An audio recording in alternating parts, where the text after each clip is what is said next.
Good evening, all of you, and welcome to today's webinar, Career Insights into Wholesale Banking in India, hosted by CFA Institute.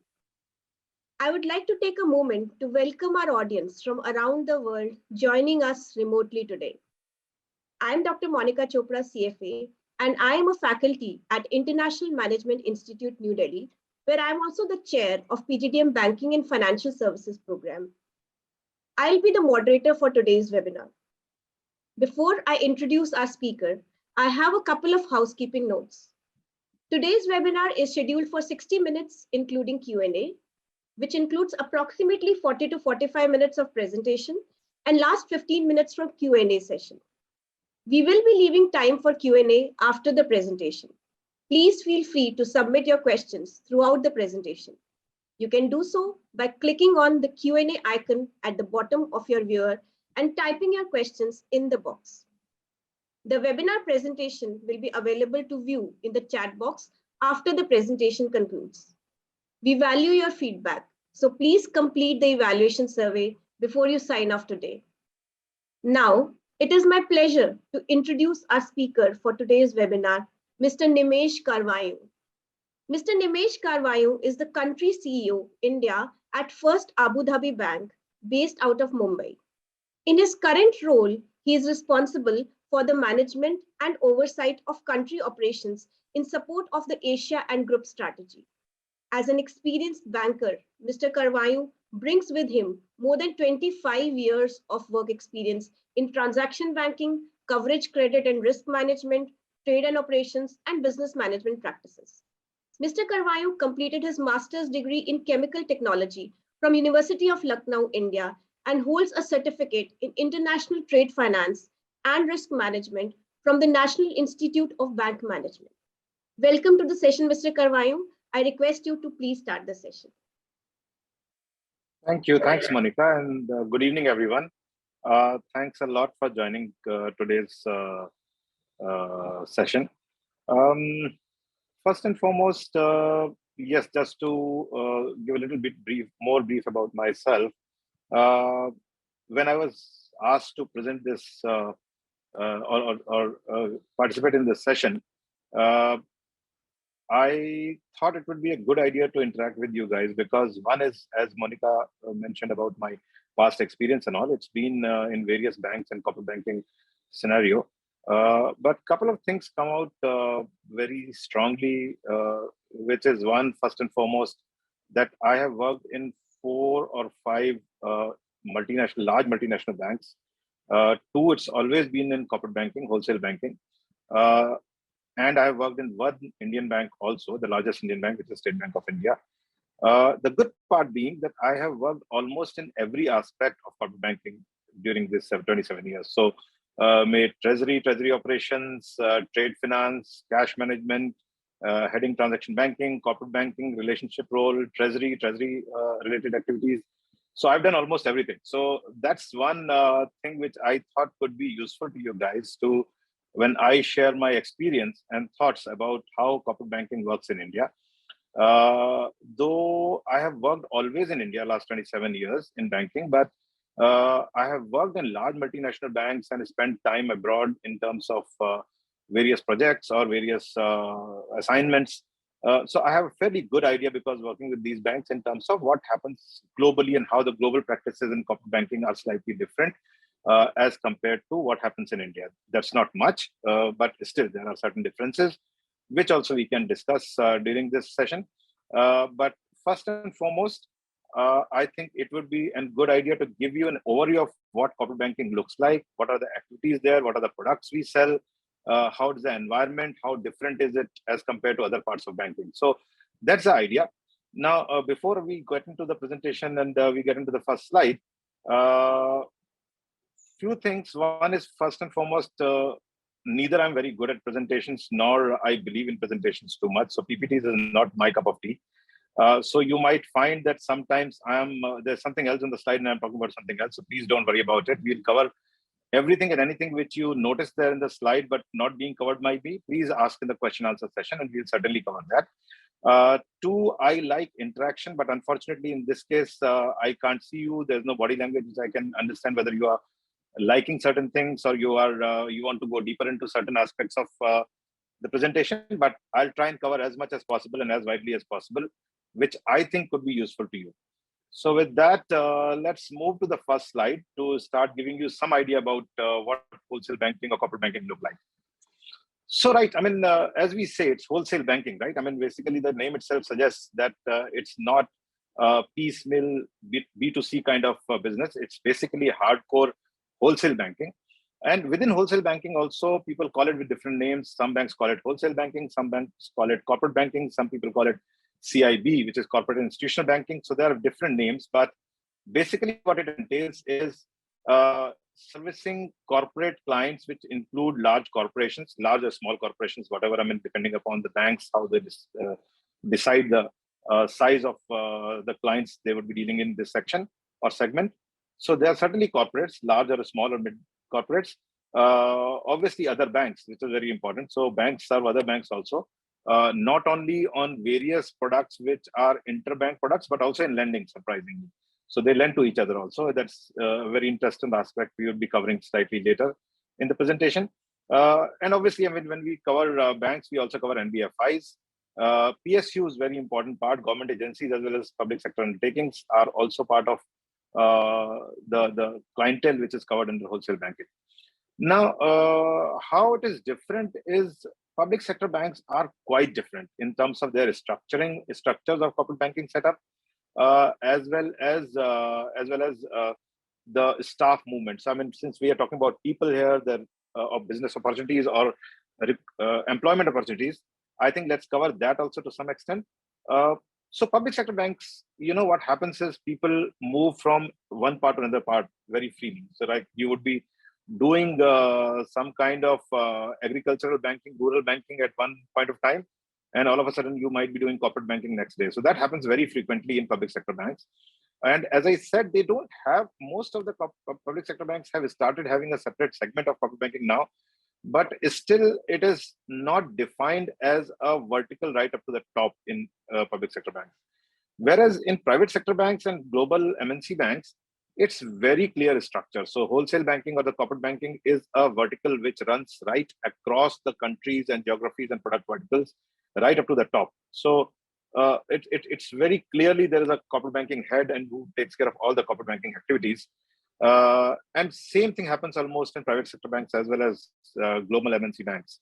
Now, a third or a fourth banking kind of wholesale banking factor which is missing here is some boutique investment banks.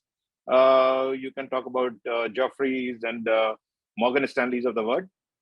They also are there doing corporate banking activities or some kind of corporate banking activities, but difference being very, very subtle difference. You know, I mean, in private sector banks and MNC banks and public sector banks, when we say corporate banking and wholesale banking, we are actually talking about commercial banking, right? I mean, hardcore commercial operations. Whereas these investment banks do very specific investment banking activities, which would also cover in the structuring and what all entails part of the corporate banking. The other difference being these boutique investment banking firms don't have a commercial banking license in India. So they have a very specific license from SEBI to conduct merchant banking activities, but they normally use other commercial banks and their corporate banking functions to conduct other part of their businesses if they need. Another activity here, I mean, as I said, public sector banks, people move freely from one side of the bank to another side of bank.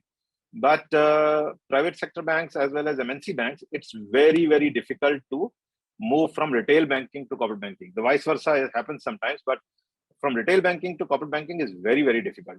Having said that, what also happens in some cases, in some banks, they have also, as far as clienteles are concerned, they have divided their clientele into three parts, right? I mean, the large corporates, what we see as the Reliances and the Birlas and the conglomerates of the world. Then they have second-tier banks, second-tier corporates. Then they have mid-corporate and then very small corporates, I mean, small and medium corporates kind of thing. So those kind of nomenclatures you will find in some banks, they call it commercial banks. So commercial bank is different as corporate compared to corporate bank. So don't confuse, because you don't have to worry about that. That's only client differentiation in terms of their sizes and all, and how and where they want to place those clients. But otherwise, everything else remains the same in terms of services, job opportunities, and in terms of what products they offer. So in some cases, so again, to make my point, in some cases, the business banking, which is very, very low strata of corporate banking, is housed with retail banks. In some cases, we have seen people jump from doing business banking to commercial banking to corporate banking. But normally the trend is that people in retail banking remain in retail banking, and corporate banking remain in corporate banking, as far as MNC banks are concerned, and to large extent private sector banks also. So if that is clear, I'll move to the slide number 2, which would take care of other aspects of what corporate banking entails and what all are there. So as I said, it's basically wholesale banking, where you lend or you do banking activities with large corporates or financial institutions, right? Of course, I mean, the things which come into mind is lending first and foremost. The banks are in the business of taking deposits and lending, right? So those goes without saying that as you do personal loans with retail clients, similar way you lend to large corporates in different kind of things. It could be working capital financing, it could be term lending, it could be project financing, or any kind of thing. So basically lending is first and foremost, which comes to mind. And as I said, lending could be in various ways. It could be trade financing, it could be supply chain financing. Then there is obviously deposits and cash management. And just to elaborate a little bit on cash management is changing like crazy. When I started doing cash management in 2005 or so, 2004, 2005, I started doing cash management first time in my life, career. At that time, cash management used to be very, very different. RBI was very different. The settlement systems were very different. It has changed drastically. But what it entails is basically taking care of payments and receivables for corporates in India across the universe. So you can be a large corporate in India. You are selling across the globe and across the country, basically making sure that your money is realized and reaches your accounts in time, and you pay to your vendors on time, is basically done by cash management. A difference here between the global and domestic cash management in terms of settlement systems and settlement types and how it takes place in terms of technology has changed a lot. And India is at par with what happens in most of the other geographies or the advanced economies. What has not changed is that in other geographies, in advanced economies, cash management is still a fee-based product where corporates pay to banks for availing those services. In India, nobody pays for cash management. It still remains something which you earn through CASA balances. What are CASA balances? Also, we'll cover subsequently. Trade and working capital finance, again, this is short-term finance aspects where you lend to corporates for their trade financing requirements or their working capital finance requirements, which may be backed by trade or not, doesn't matter. But I mean, it's basically short-term lending. Supply chain finance is a very important aspect of trade and working capital financing. At one point of time, trade used to be hardcore cross-border trade, where you used to open letters of credit and guarantees for your clients and used to finance large export financing activities or kind of things. But that has changed drastically. Supply chain finance has come out as a very, very important aspect of bank services today. And this is also one sector where lots and lots of developments have happened in the last couple of years. Not only the way it has picked up in terms of volumes and in terms of values, but also in terms of technology, disruptions, and also to some extent fintechs. And the most active space in corporate banking today is supply chain as far as fintechs are concerned. We'll cover that again in more detail later. Then fleet and equipment leasing is basically asset-based financing. Basically, all the structured financing requirements come under fleet and equipment-based and asset-based backed lending. No rocket science here. Basically, instead of taking the risk on the balance sheet of the corporate client, you take risk on the asset, which basically you're financing. And same is true for project finance. And project finance also, you rely on the project and the returns from the project, which would cash flow from the project rather than the current balance sheet of the client. So these are hardcore lending-based services as far as corporate banking is concerned. And then comes the fee-based services. I'll start with treasury and forex first, because that to some extent also should be part of left rather than the right segment, because that's one, it's very much a commercial banking activity. It is day-to-day activity for a bank.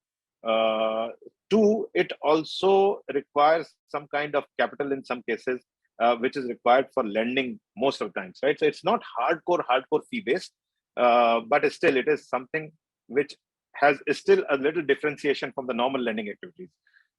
So treasury and forex activities are very, very important, a very lucrative segment when it comes to job aspirants, in terms of remuneration, in terms of excitement, in terms of everything else you can think of, right? Then obviously there are fee-based activities like debt capital markets and ECMs. We all know what ECM is and what debt capital market activities are. Underwriting to some extent is part of the debt syndication and debt portfolio of banks which they offer, slightly for in larger scale. M&A is very important for investment banking activities. Not only M&A on the advisory side, but also advisory, valuation, and financing arrangements also. So that becomes very, very important.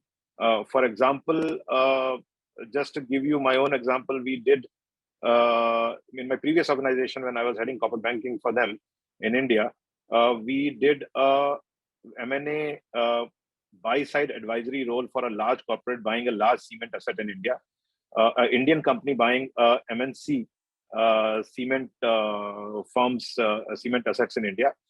And we could have done only that role where we do advise them on the valuation and acquisition of that company. How does it take place and what needs to be done till end, and made some fee on that.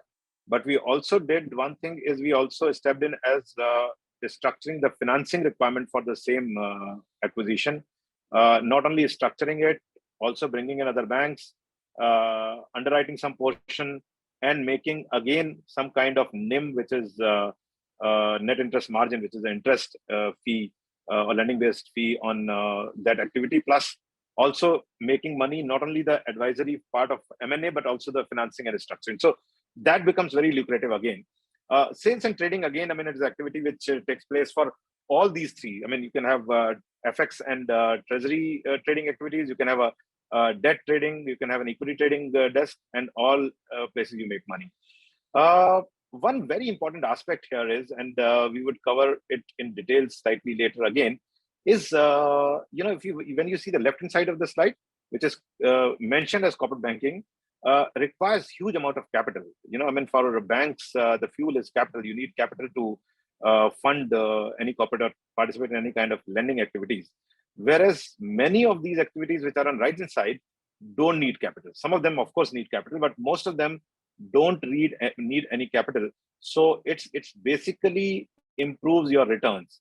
Now, in today's world, when everywhere, including your investors, including your owners, are looking at return on capital, it becomes very important that you do right-hand side activity along with some form of left-hand side activities with some form of right-hand side activities to improve or increase your return on capital. Otherwise, it's you are consuming capital for lending without making adequate returns, because that has become very, very competitive in today's market, where people lend at ridiculously low margins because of various reasons. One is, I mean, there could be very, very large corporates like Reliances or L&Ts of the world. They leave very little money on the table because the market is overcrowded. But at the same time, also the market has become like this because it's a lot of, it depends on the market forces. So again, I mean, supply chain gap and all the banks undercut prices, and you end up lending at very, very fine pricing, whereas you're consuming a lot of capital. Whereas in the right hand side products, you try and cross sell these products to the same clients to make sure that your returns are adequate. So that's, in my sense, I've covered almost everything under this slide, which is important and you should know.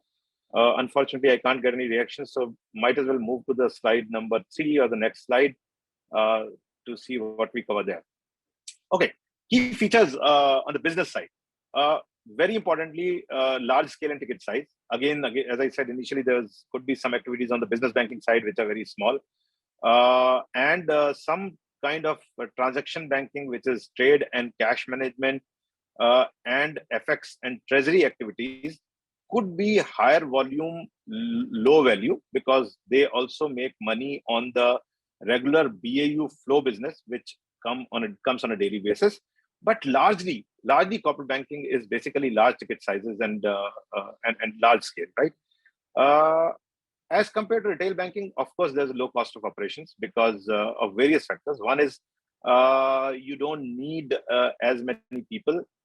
Two, you don't need to invest into brick and mortar shops as much as you need in retail banking. You don't need very intensive branch setup, right? I mean, so for example, the organization I work with currently has only one branch in India, and we are planning to expand though, but it covers entire India and without any problem. People are happy. I mean, I can cover a client in Chennai, Bangalore, wherever, for all the corporate banking activities. I don't need a branch set up each and every place. High cost of funding is a very, very important aspect which you need to understand.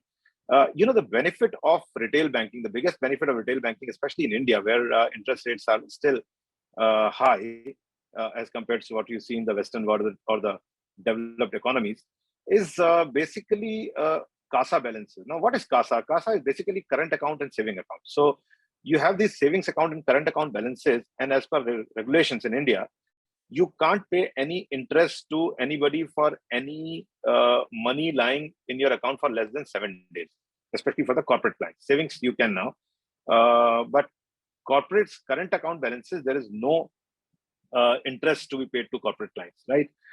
So basically, that is money for free, right? Even for savings account, you pay a very less interest rate to clients because of the volatility of these accounts. So these CASA balances are very important when it comes to retail banks, because they generate a lot of these balances to fund your lending activities. But when it comes to corporate clients, they actually have only corporates, right? Corporate banks, sorry. They have only corporate clients. And these corporate clients run treasuries which run into billions and billions of rupees every day. And they are very smart treasurers. They know how to bid one bank against the other and get the best pricing on their deposits as well as on the current accounts or whichever way they look at it. So cost of funding for corporate banks is certainly very high as compared to retail banks. But at the same time, the banks which have universal banking setup kind of thing, like most of the large private sector banks, they get benefited out of it, because whatever CASA balances they generate out of the retail banking is available to corporate bank also for lending. So that's a benefit there. Obviously, there's client concentrations because you have a select set of very less clients as compared to what you have in retail banking. But at the same time, your client dependencies are also very high, right? So I mean, in most of the corporate banking setup we have seen, 20% of your top clients give 80% of your revenues. So that's the way it is. So you have to be very careful about that, the client concentration part. Risk of NPAs is very, very large here. Again, as I said, cost of funding could be very low in retail banking and very high in the corporate banking. But when it comes to the other way around, which is cost of risk, could be absolutely opposite. There is a risk of NPAs in large corporate clients, but it's still cost of risk normally as an overall proportion to your earnings is very low still. In terms of people, like I said, I mean, if you could get into a retail banking operations or retail banking setup, just doing a normal commerce graduate can get into a small bank easily, right? But when it comes to private sector banks and MNCs, and it comes to corporate banking, normally they would take somebody with a professional qualification. Don't look at me and make faces that how did I reach here, because it's a long story. It's 27 years back. It doesn't happen any longer now. In most of the banks, most of the cases, still 1 out of 100, you will find somebody like me who has not done an MBA or CA or CF or anything and still makes it to corporate banking. But normally it doesn't happen.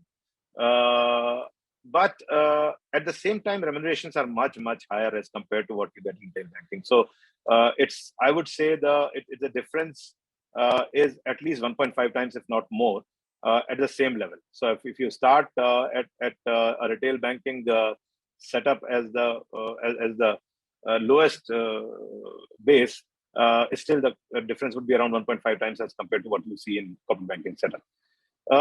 And why? What the reason is because, as I mentioned earlier, per capita business and profitability is much higher because you need much lesser people to conduct that kind of business and profitability what you require in retail banking. Actually, I mean, honestly, if you ask me, most of the banks I know, and if you can do an analysis yourself for most of the banks, their corporate banking setup with much lesser cost brings in much higher portion of the revenue or the top line of the bank. So that's a universal truth about most of the banks. So they use retail banking setup for CASA and funding, but at the same time, profitability and revenue top line comes from the corporate banking setup. Also, I mean, no matter whether you're a fresher or you continue to be, you become a CEO like me, at any stage and all through your career, the regulatory knowledge is very, very important aspect of your career working in a corporate banking environment, because it's every transaction, anything which you do is in public eye as compared to what you do BAU activities in retail banking. Here, every transaction is in public eye, as in eye of the regulators. You have to be very, very aware of all kind of regulations and compliance matters doing any activity in corporate banking. So that becomes a very, very important aspect in terms of what you should have as a skill set. Also, it carries very high risk and responsibility. What I mean there is, suppose you are part of a retail banking lending setup, right? I mean, so you have millions of customers, you are doing car financing, vehicle financing kind of things. And it's basically, where you have the tick mark kind of financing. So you have 20 parameters. If somebody takes 15 out of 20, he's simply approved the loan. And you do it day in and day out. A big setup and a big team keeps on doing that, keeps on approving it, keeps on bringing the clients.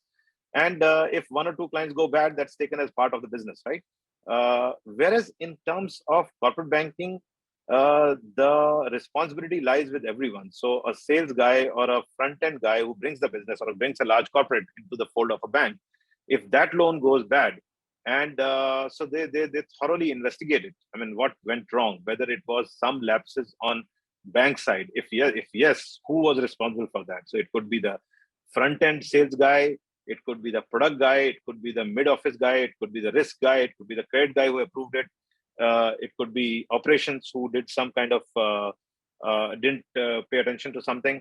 But the responsibilities are very high, including sometimes losing your job or losing your promotions, bonuses, remuneration, everything. So it's high reward, high risk business kind of thing for the employees.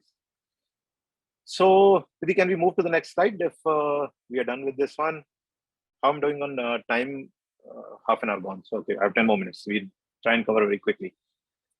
Okay, new trends. I'm sure you know this. Most of this digitization goes without saying. I mean, it is something which is very, very important, and which business is not disrupted by digitization, right? I mean, if you don't do digitization, Gen X will stop banking with you.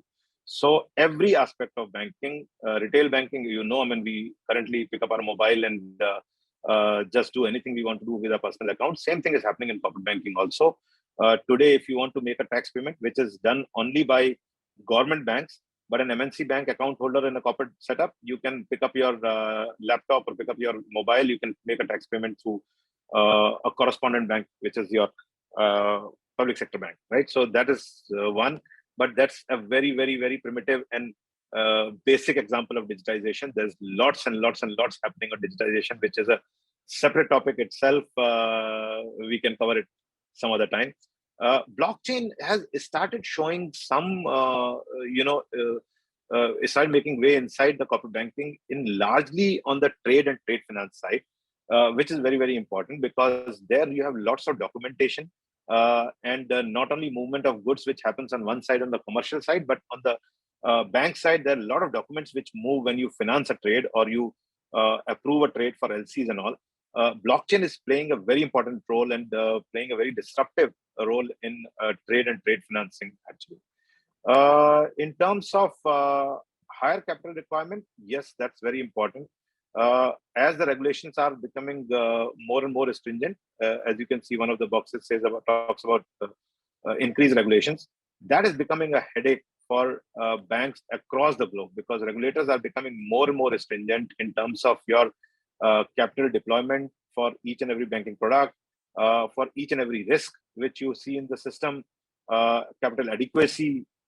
Everything is becoming more and more difficult. So just to give you an idea, for same amount of lending, so suppose today my lending book is 100 rupees. If I required 7 rupees capital 10 years back, today I need at least 14.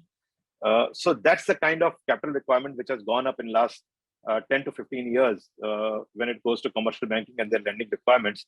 And what it entails and what it does is basically to make the same buck for your money you have lent into a corporate becomes much and much more difficult.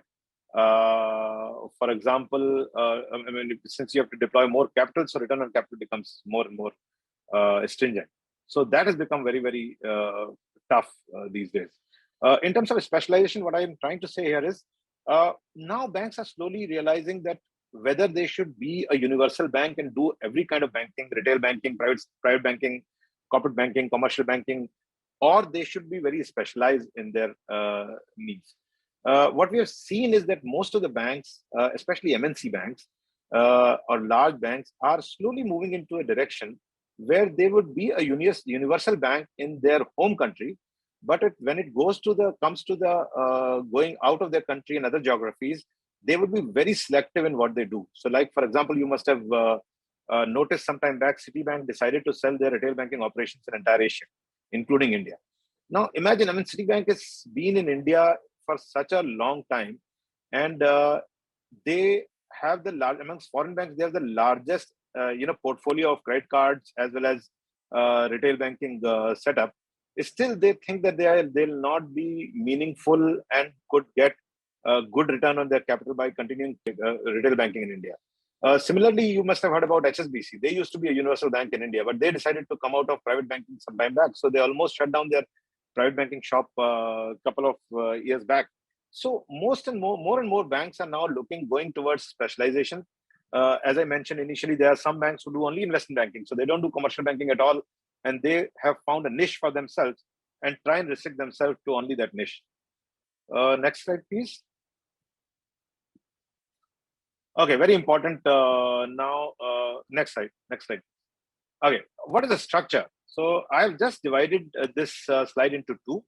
One is basically about front office roles, what you have as job opportunities and corporate banking setup. And second is about mid office or back office. So let's talk about front office roles first. So what are front office roles? Basically, the team or the people who are in touch with customers, right? So it's not like I'm in mid office and back office people are never in touch with corporates. They are, but very, very rarely for specific needs or the post-sales service requirements. But most of the times for front office roles, these are the people who are in touch with clients to sell the banking products. Now, what happens is most of them. So I've skipped, the structures and the activities of public sector banks completely. So excuse me for that. I'm now talking about the structure which you see in most of the private sector and MNC banks, how it operates and what the structure is. So in most of the banks, it's a matrix structure. So what they have is a relationship team, which basically they are either called relationship managers, RMs, or coverage bankers. And they are both on corporate side as well as an FIG side. In most of the banks, the corporate and FIGs are two different segments and they run separately because buying behavior of client is different, right? I mean, a buying behavior of a corporate client is very, very different as compared to buying behavior of a FIG client. In some cases, NBFIs are clubbed with FIG, but in some cases, it is clubbed with the corporates because there are many NBFIs which are run by the corporates as the parents, right? So, I mean, their buying behaviors sometimes are dependent upon the parent treasury and all. So, like, I mean, Tata Capital Finance, ultimately, you want to do something, you have to go to Tata Sons and still have a relationship with Tata parent treasury, right? So that are different in different banks as per their models. But at least there is a relationship team. Now, what this relationship team does is basically he is the owner of the particular relationship. So suppose, for example, if I'm the relationship manager for Reliance, right? For example, what my role would be to go and sit with Reliance, first of all, and understand their banking needs, try and map it with my offering. So whatever I offer in, say, FAB in India, whether it matches or not. So I may, first of all, as a bank, I may not be offering all the products in India. Uh, Two, I may be offering certain products, but it is not my core competence, because if I think that State Bank of India can do much better as compared to me in these particular products, there is no point going and selling that product to a particular client. So the relationship coverage guy's role is basically, one, to understand client needs, two, map it with your client product offerings, three, and then selling those products to a corporate client, right, and making money for the bank. Two, his also role is to make sure that KYC and client onboarding is properly done, because KYC has become very, very, very important in today's world from compliance and regulation point of view. So you have to be on top of knowing your client very, very well, every aspect of their business and their structure, internal structure, how they are structured. So that is another aspect. Three, a relationship banker is also supposed to know bank's strategy in vision for medium and long term. And he has to make sure that what kind of business we should do for a client with a client to align with our strategy, which is a medium term and long term strategy.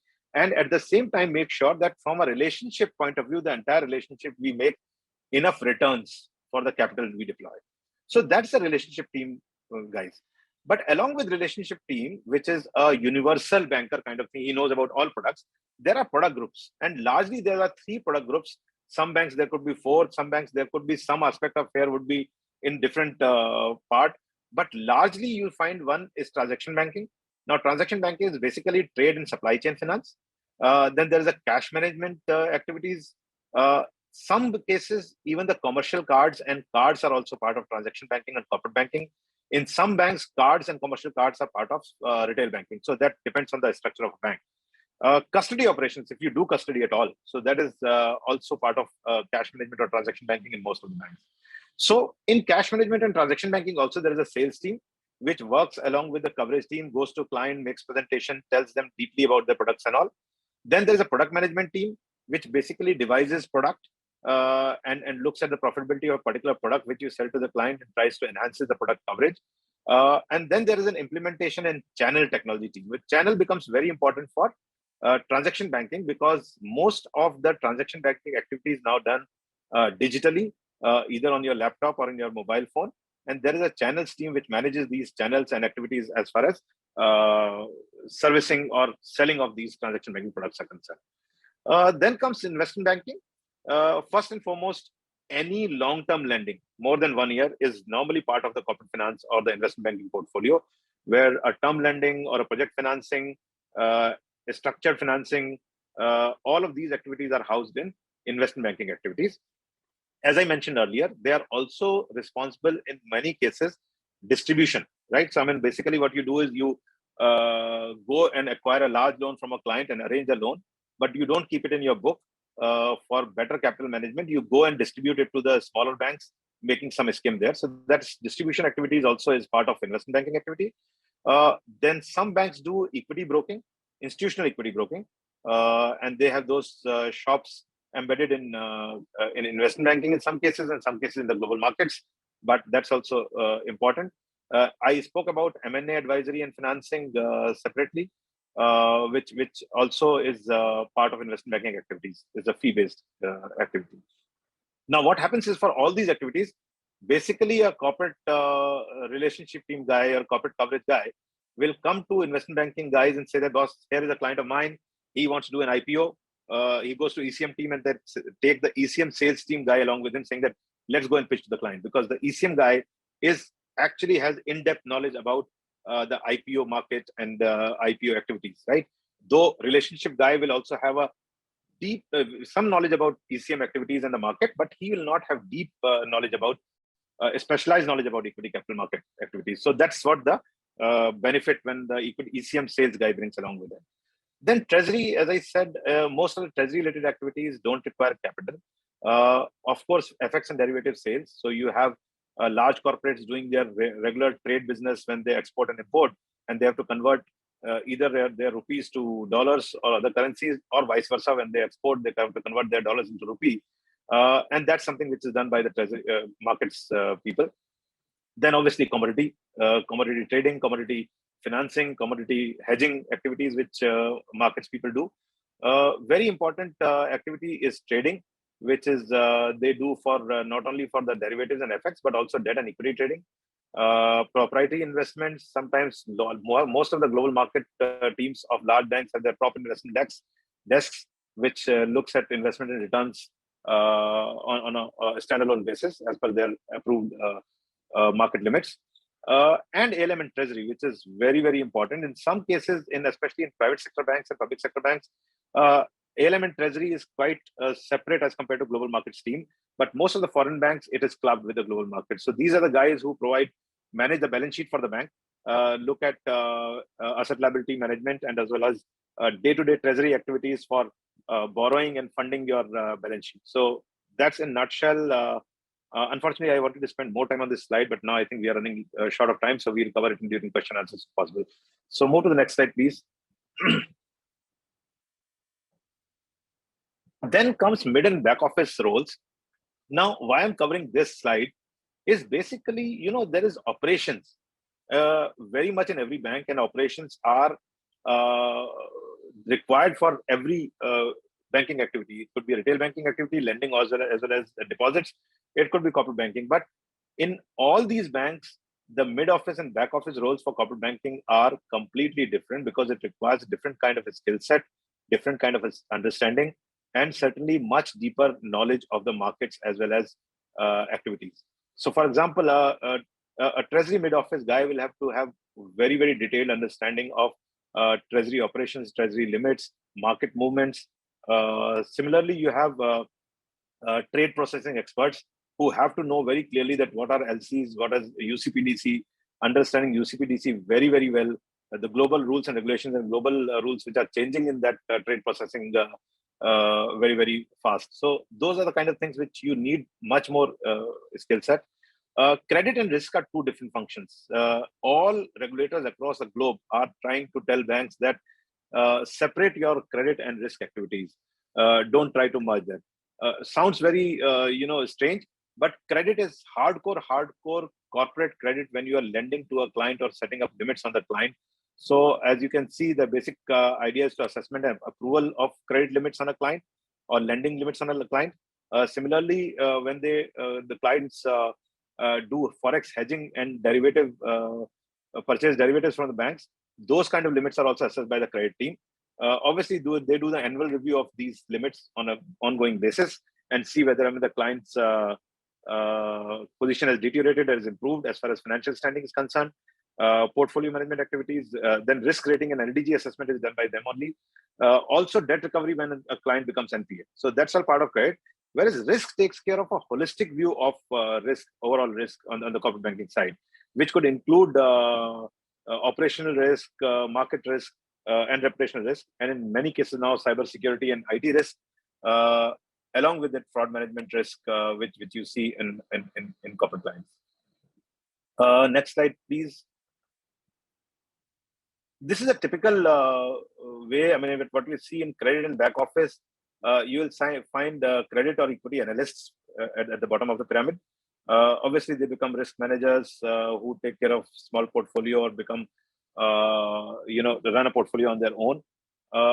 Then you have basically cluster heads or regional heads of risk and credit separately. This could be industry-wise. So in many large banks, you'll have an industry-wise head. So you'll have a energy head for risk, credit. You'll have a diversified industries head and kind of thing. Or there could be a regional risk for north, south, east, west, whichever way it is. Obviously headed by a CRO, who is the chief risk officer, and a CCO, which is chief credit officer of the bank. On the sales side, you start as a management trainee, whichever department you start in. You can start in coverage, as I mentioned, as a relationship role or in a product sales organization. And then either you become a relationship manager, or you become a product sales manager. So basically, you could be a trade sales manager, or you could be a cash management sales manager, or a transaction banking, which is basically both together. Or you could be a treasury sales guy, FX sales or derivative sales guy in the treasury. And then obviously you become either a head of a particular product or a cluster, similar way as you would be a geographical head for. And on the RM side, normally it is RM, then senior RM, then running a portfolio, and then running a geography. So you could be a head of North, a head of South, whichever way it is. And then obviously the topmost is people like me who don't do anything, neither front office nor back office, but just make presentations to you people. So that's on the career path. Next slide, please. Okay, how do we hire in wholesale banking? So as I was discussing earlier with in the institute, surprisingly, whenever it comes to the freshers, or when we take people at the entry level, it's largely from the campus or CAs, right? Otherwise, we either sometimes take people from other functions, like as I mentioned, sometimes commercial banking or business banking guys we'll hire in the corporate banking if somebody shows good skill set and opportunities, or we hire from other banks. So basically, you have done some part of corporate banking in some other bank, and we find a good fit, we'll hire you. Rating agencies also very much, especially both on the structured finance side as well as credit analysis side or risk side, we very frequently hire from rating agencies also. As I mentioned, MBA CAs must have in most of the cases, except for people like me, very far and few. CFA certainly is an added qualification, gives an edge for certain roles. I mean, as I said, analyst equity as well as credit analysts, also treasury, most of the derivatives and FX sales activities, hedging activities, trading activities. So that certainly plays a very important role. ALM side, I mean, basically managing the portfolios and all. So it's certainly there. But also as an added qualification for normal verticals like relationships and product management roles. That's it from my side. Desired competencies, you all know, it's nothing, no rocket science. After all, I mean, it's in banking, I would say that it's not rocket science. If you have common sense and you have skills to understand and learn things, you will do well. I have, as I said, I have done every part of corporate banking in my life with very, very large banks. My previous organization was top 6 banks in the world today, with a very large setup in India. And I used to run their corporate banking franchise for India without any, professional qualification. I don't say that it happens very often, but it is an example that, I mean, if you have a right tendency to learn and aptitude, you don't need any very, very specific skill set to excel in banking career. Banking is basically common sense. So that's it from my side. I think I'm sorry I've taken much more time than allocated, but happy to answer questions if any. Thanks, Monica. All yours. Thank you so much, Nimesh, for that presentation. And we have a lot of questions which have come across. So I'd like to start with the first one, and that is, can you advise that in case and whether it is possible, first of all, how a person who is working, say, in a private bank in India, as, say, a credit analyst in wholesale banking vertical, is it possible? And if yes, how he can move or she can move to a foreign bank, say in US, UK, with their current work experience? See, okay. As far as, I mean, so you're not trying to move into a corporate bank for an MNC bank in India, you want to go overseas. There, I mean, first and foremost, I mean, if you have some experience in corporate banking, it always helps you. You initially, first of all, job market overseas is very, very crowded currently as far as banking and financial sector is concerned. But to be honest, doesn't require a different kind of a skill set. Your experience in any private sector bank or MNC banks. MNC banks will give you an edge because those banks are known across the globe. But even if you have worked in a private sector bank in India, you have a decent experience as a credit analyst, you can try harder. You might not get as senior role as you have in India, but you will get a slightly junior role to start with if you try harder. So it's possible to start, even though maybe not a senior role. It's possible to start. You'll have to spend some time. You have to go to the right. I mean, if you are thinking that you're sitting in India, you would be able to do that, then it's a very wrong notion. You won't be able to do that. You'll have to get into the UK or US because I mean, until unless in today's world, nobody is willing to sponsor your work visa easily until unless you are from the same organization, right? I mean, if you move from one organization to another organization as a transfer, as a mobility, then it becomes easy because it's an internal transfer. They're willing to pay for your work visa. But sitting in India, you think, I mean, you can get it easily. It's very, very difficult. But you go to UK, spend some time, use that time you spend there in acquiring some more local skills in terms of some certification, which are, and there are many. I mean, there are many 6-month courses which you can take there in UK or US and try there. Okay, thank you. The second question is that in wholesale banking, you mentioned about having a professional qualification. So according to you, what is that professional qualification, and can a fresher who has no experience in wholesale banking with that professional qualification enter into this area? So that's very clearly, I mean, I think I covered in the presentation. I mean, we hire MBAs, we hire chartered accountants. CA plus CFA is very, very good degree to have. In terms of hiring process, it's freshers always would be with some kind of professional qualification like this, and corporate banking especially. But once you have, even if, I mean, like a person like me, I mean, I had no professional, I mean, other than the technology side, but I mean, in the banking side, I had no professional qualification. I was selling paints with Asian Paints and all of a sudden decided to move into banking. But that was fortunate, lucky on my part, and that was 27 years back. But currently, it doesn't happen very often as of freshers. But if you get into a bank, in corporate banking, in a private sector bank, lucky enough, you spend 2-3 years and you have skills and aptitude, then I mean, you can move to a foreign bank or a large private sector bank.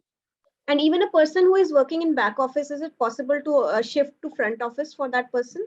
And is there any age bracket, like certain very much possible? There is no age bracket. You have to show the right aptitude and right skill set. I always tell people, I've changed jobs, as I said. I mean, I've worked in everywhere. I worked in operations also, right? You have to, if you continue doing what you are doing and be immersed in that, nothing is going to happen. A career advice is always, when you're working on a particular desk, just look at your left and right what that person is doing, until unless he's doing exactly the same thing you are doing. But what I mean is that start looking what other people are doing and show some interest. You would certainly move. I have moved, as an example, I mean, I have moved somebody from operations under me in sales in a very large organization. And that person is a very, very successful trade finance sales person today working in UK. I moved him from operations under me in a large MNC organization. He moved to Singapore to UK. Today, he's one of the well-known career banker in corporate banking. So everything is possible. Great. So what is the difference between wholesale banking, corporate banking, and retail banking? I think I covered that very clearly. Wholesale and corporate banking is same. It's two different names of the same thing, right? I mean, you can call it wholesale banking, CIB, corporate banking. It's same. Basically wholesale, right? I mean, so you're not dealing with the small clients. You're dealing with the large clients. Retail banking, actually, there's a third element also in most of the MNC banks. It's called private banking. Now, what they differentiate between private banking and retail banking is that the retail banking is small consumers who open individual accounts. Private banking, they are much more wealth management activities and all. And corporate banking is basically dealing with large corporates and banks and business houses, right? So that's the core difference. Okay. You mentioned about that 80-20 rule, that 80% of the business coming from 20% of the customers in wholesale banking. So does that apply to retail banking also? And No. when we talk about the wholesale banking business, how large client base is there when we talk about especially India as a territory? I don't know what you mean by large, but see, first and foremost, first question first. In retail banking, that's not the case because you have large number of small clients, right? So I mean, it doesn't happen that way. Corporate clients, what happens is basically because you'll have uh, some big clients. So it's you give limits to a client basis your risk appetite, right? So obviously the clients with large balance sheet and better balance sheet have better financials, you will lend more to them, right? So ultimately, what happens is some large clients, L&Ts, Birlas, Reliances of the world, you end up lending more to them and making more money. Whereas then, in the smaller clients, you have a small balance sheet out to them. So it's always a case of 80-20. What was the second question linked to that? Sorry, I So, digressing. like, what is the No, size? size, it's Size of very difficult. Size is very difficult to say. I don't remember now in terms of So, are there rupees. any large companies except Reliance or say Aditya Birla also there, which are there in this? So large conglomerates we all know. I mean, there are Birlas, Adanis, Reliance, L&T, Tatas.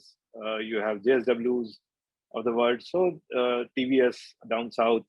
So these are the large clients, conglomerates. There are many. There are many. I mean, I pick up any top 100 clients by NSE 50. All are large. Okay. Uh, can you talk about something about the impact of COVID on wholesale banking? Okay, that's very important. Very interesting question. So when COVID started, everybody thought that it would have a large impact on public banking business. In what way?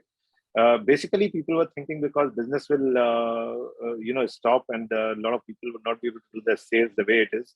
There'll be a lot of delinquencies in the system, and there'll be stress on banks' balance sheets because there'll be a lot of NPLs, right? Fortunately for us, it didn't happen. Though there was 1 or 1.5 quarters were very bad for some of the corporates. But two things happened. One, corporates used this opportunity to deleverage. So they reduced their balance sheet size in terms of loans, right? So they deleveraged. Two, basically the bounce back on the economy, aided by commodity cycle going up, helped a lot to most of the companies, right? I mean, the demand continued and the commodity cycle went up. So because of that, a lot of corporates become even better. So their balance sheets are much better than as compared to what was the case earlier. So I'm talking about India only currently, right? So India corporate banking space has seen much better. RBI also came in, government also helped to some amount of mid-markets and small corporates by giving them 7 months, 10 months period to repay the loans and all. But the space I come from, which is large corporates, we have not seen any corporate client coming and asking us that can we get some relaxation on payment schedule. Everybody paid on time. And what about the employment opportunity side? That certainly saw some amount of reduced activities for some time, but that is also opened up now. So most of the banks are now again hiring. So, what are the new initiatives which you would like to look for, especially when we talk about supply chain finance or treasury, keeping in view that there have not been much developments in the recent years? So, what are your views No, on those areas? it's the other way around. Actually, supply chain, there have been a lot of activities, and as I said, I mean, most of the fintech and disruptions have happened in supply chain space, right? So supply chain, what has happened is in India, there's been some drawbacks and some benefits in the system, or some positives in the system. Drawbacks have been that credit insurance has been pulled back quite 7-8 years back, and that has not come back in the system. Government has done nothing about credit insurance, which could be used for financing of supply chain activities, right? Which is there in all global banks and global large economies. Unfortunately, in India, credit insurance for credit for lending is still a very far away dream. And I don't know why. I mean, it used to be there and working well, but it's not coming back. But what has happened at the same time is that development of trade platforms like Threads has created a very vast opportunities for small and medium enterprises which used to sell to large corporates but had no way of getting their money back on time, they had not access to the advanced or sophisticated systems as far as banking products are concerned. But by having these platforms now in place, it's become dream come true for them. So best of the banks come onto their platforms and trade platforms and lend to these corporates, and everybody is happy because large corporates also can pick and choose how do they want to pay, and they can bid their invoices on the system. Whereas banks can choose what kind of risk they are comfortable with and what kind of buyers and sellers they want to choose, and they can bid in the system. It's very open, transparent system. So a lot of activities have happened there. On treasury side, I would say not much has happened because seesaw which our regulators keep on playing as far as the regulations are concerned. So sometimes they open up regulations quite a bit, and then if people remember what happened in 2002, 2004, when the global markets crashed and a lot of delinquencies in the system, people sold derivatives to left, right, center to anybody who was aware or not. And RBI banned everything. So now when it's one extreme to another extreme, right? You opened up completely and then they reduced everything, they restricted everything, which is a good step probably at that time. And now they're slowly opening up again. So it's a very regulated space as far as treasury and FX markets are concerned. As far as digitalization is concerned, that has happened there also, and RBI has been pushing digitalization everywhere, including the retail FX conversions and all. And also there are a lot of platforms which have come up on the FX side, the FX hedging. Other than that, not much has happened on the product development side in India, unfortunately. Okay. So you're talking about like 2008 crisis and certain situations where there might be some systemic losses which the banks might have. So are these banks aware about that they are in a position where they might face a systemic loss, and do they actually take something to or some position to cover these risks? Very strongly. One is first and foremost, our regulators themselves are very, very strict and strong and very well done. If you remember 2008 crisis, India came out unscathed completely, right? And that's courtesy RBI and their stance they took. So one is, the RBI has been very, very good in terms of the regulations and the risk monitoring systems which they force bank to use in India. And some of the cases and some of the metrics which we use and the positions we take and the limits monitoring we do are much better than anywhere in the globe. So when even our European regulators and come and see our systems, they are surprised. So that is one. The regulators have done, RBI has done a fantastic job there. Two, yes, most of the banks have also grown in last, and they've learned with their past mistakes. So in terms of risk monitoring, as I said, the risk has been separated from the credit. So it used to be earlier only credit risk monitoring. Now it is everything, right? There's risk in cybersecurity, there is operational, reputational risk, KYC risk, client onboarding risk, all the AML risk. So those kind of risks have become very important, and banks have taken measures to control those risks as much as they can. There are two different kind of questions which I like to ask. Probably these are the last two questions which we have. So the first one is, what are the key interpersonal skills apart from the technical skills which are needed to enter and to sustain in wholesale banking industry? So, see, it's nothing different as compared to any business, right? If you have to do a front office role, you have to, we call the relationship bankers are doing the dining and whining with the clients, right? So that's something which you have to have a good relationship skills and interpersonal skills when you tap a client, right? Two is, in what is different in wholesale banking is that you have to have a product expertise or sector expertise in terms of when you are tapping a client. Because imagine, you go and sit in front of a treasurer of a large company, any large company. He knows his field very, very well, right? So you've gone to a metallurgy company to sell banking products. You have to be thorough about what's happening on the metals and mining business in the sector across the globe, right? And how it is going to affect his particular business. Until unless you talk his language, he's not going to entertain you too much. So that becomes very, very important. Whereas in retail banking, you should know only your business, right? You go and sell a car loan to a client. You say, the boss, I'll give you at 6.2%. Other guys selling at 6.4%. I'll give you moratorium. I'll give you 90% against 80%. Done. You know your products well. You can sell.